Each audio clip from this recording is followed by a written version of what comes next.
All right, folks, it's Bass Action back in action here. In this video, we are going to look at symmetry tests. So we're going to summarize all of our information related to symmetries, and we are going to look at how to move points and find points that are symmetric, have a particular type of symmetry. We're also going to look algebraically at testing for symmetries, and then we're going to highlight some new vocabulary words, even and odd, related to functions.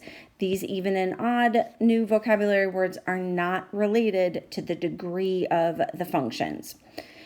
Okay, let's start over here with our x-axis related symmetries.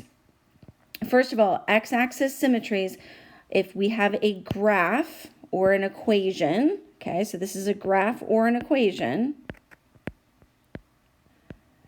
Okay, graphs or equations could have x-axis symmetry, but if they do, they are not going to be functions. When we look at our graph right here, what I want you to notice is that, for example, if these 2 points are symmetric with respect to the x-axis, then all that's going to change on them is these y values. It's going to go from a positive y value to a negative y value, but the x values stay the same. So to answer this question right here, what point has x-axis symmetry with -3, 7, we can easily answer that question by simply changing the sign of the y value.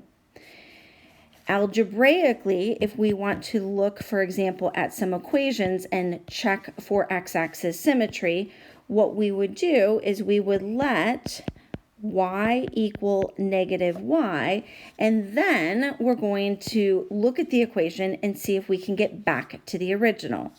Now, I'm going to say it again. It's important to recognize that functions cannot have x-axis symmetry.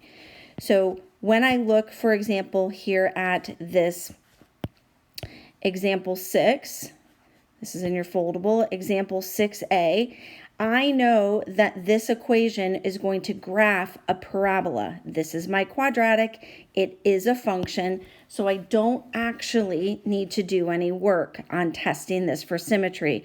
So I'm just going to say no, because it's a function. Don't make work for yourself when you can just use your brain.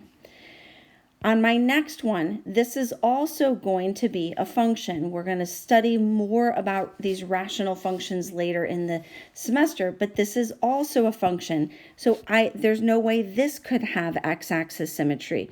Again, this is a no, it's a function.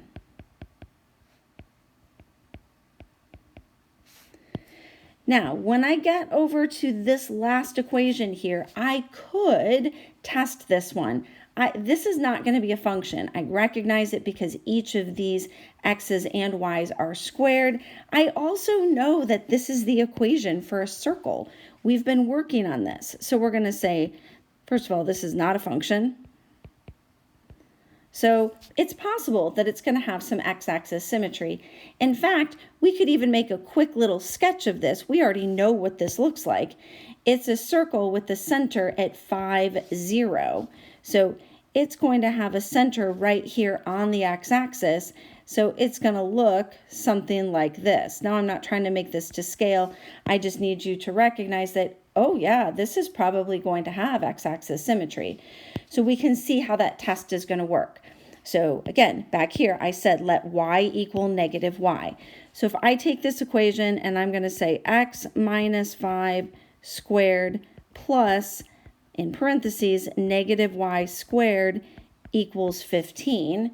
Yes, if I simplify -y times -y, I am going to get right back to where I started. So this is yes. Since when I simplify this, I get back to here, this equation, this graph will have x-axis symmetry, and we can see that because we actually already know it. Okay, let's take a look at our next piece. We're going to look at y-axis symmetry. Any graph that any function that has y-axis symmetry will be called even, okay? So if it's a function, that's very important. So a function with y-axis symmetry will be even. That's a new name that we're going to use for it.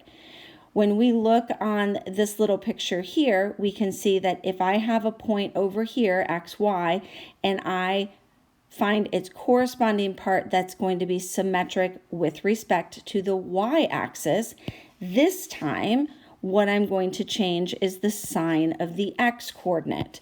So when I take a look at this piece right here and I say, hey, what point has y-axis symmetry with -3, 7, I'm just going to move that across this y-axis, just changing the sign of the x-coordinate. So this would become +3, 7.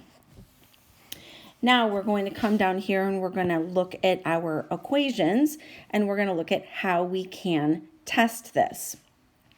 Now, to test our y-axis symmetry, we can let x equal -x.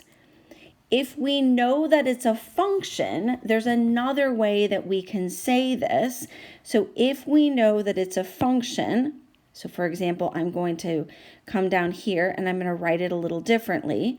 So down here, if I want to test my y-axis symmetry, instead of saying let x equal -x, I am going to instead say we want to know if f of x equals f of -x. So we're going to ask ourselves that question. Now, we're going to look at this and we can say, hey, our y is like saying f of x. So we're going to find f of -x. Okay, so again, we're thinking about this y as an f of x. If I find f of -x, that means you can see now, hey, there's that -x that we're going to put in that we said up here was our test. So I'm going to say 5 and -x squared minus 7.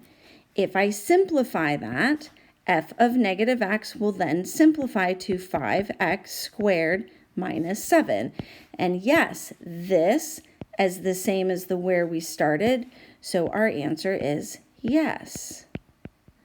This has y-axis symmetry, and we will also say that it is even. Because this is a function and it has y-axis symmetry, we get to say it's even.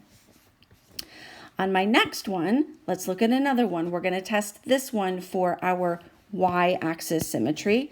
Again, we can either think let x equal -x, or in function notation, we're going to think we want to know if f of x is the same as f of -x. Again, it's the same test. X is being replaced with -x. Same test that I wrote up above. Now, when we test this one, we're going to take a look at -x squared minus 4 all over 2 times -x. This is going to simplify to x squared minus 4 over a -2x. This is not the same as where we started, so this one will not have y-axis symmetry, which means it is not even. Moving on over here does this one have y-axis symmetry? Here's where we really need to think about it in terms of the x's and the y's instead of the function notation. So we're going to say let x equal -x. So in our equation, we're now going to say -x minus 5 squared plus y squared equals 15. And clearly this will not simplify back to where we started, so this is no. No y-axis symmetry. That connects with exactly what we knew that graph was going to look like. All right, last one we're going to look at is rotational symmetry around origin. So now we're going to take a point and we're going to move it to its, think of it as that opposite quadrant. Notice that this time we're going to change both signs. So both the X and the Y are going to change this time. So what point has origin symmetry with -3, 7? That's like saying I have a point here and I'm moving it to down here. Both of them are going to change sign, so it's going to become 3, -7. Now, when we test this one to test for our origin symmetry, if our function, lots of little details here, guys, if a function has rotational symmetry, we will call it odd. Okay, so if our functions have rotational symmetry, we will also say they are odd. This test is going to check both simultaneously. And I know that this is really crowded, but this is a really good summary. We're going to let x equal -x, and we're going to let y equal -y. So we're checking both. So let's come down here. Just like I had a special notation that I could use when I was checking my y-axis symmetry, so instead of saying the x equals -x, I had this other notation. I can do a similar thing here. My other new notation is going to check to see if my f of -x equals, this is going to look really weird, negative f of x. Notice this is letting x equal -x, and this is letting y equal -y.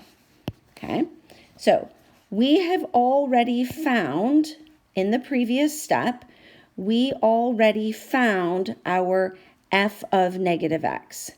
Our f of -x we already saw was this right here.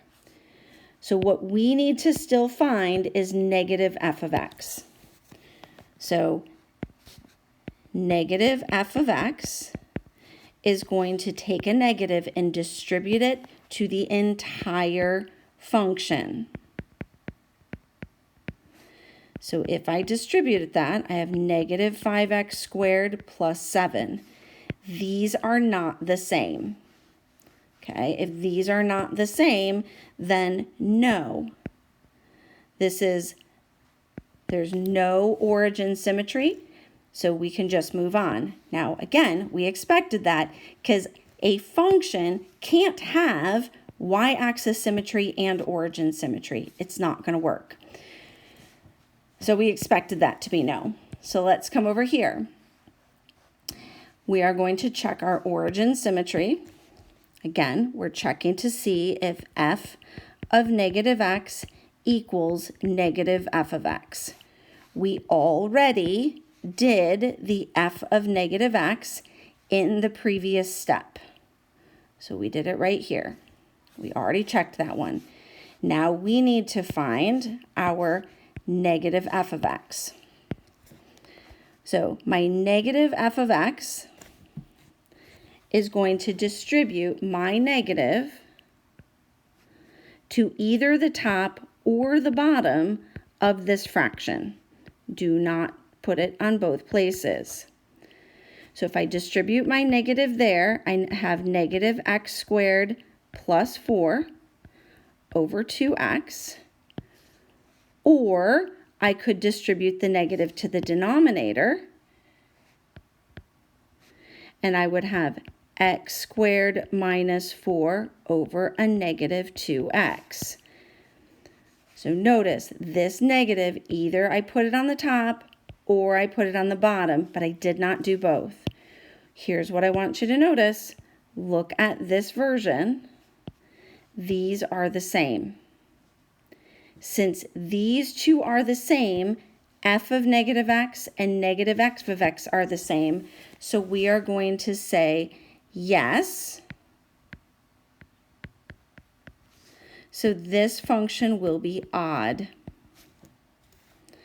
My last one I'm going to look at is this origin version. Now, we know that this is going to fail, so truthfully, we could actually just stop, but we are going to let x equal negative x, and we're going to let y equal negative y. We're going to substitute that in. Negative x minus 5. We're going to write it out just to show. Negative y squared, 15. We already know this cannot simplify back to this, so this is a no. Okay, so this was a lot. The most important things that I want you to know are these are the tests, okay, for the y-axis and the origin symmetry, and for, we think of it as even and odd. And I want you to definitely remember that how to move these points and that functions cannot have x-axis symmetry.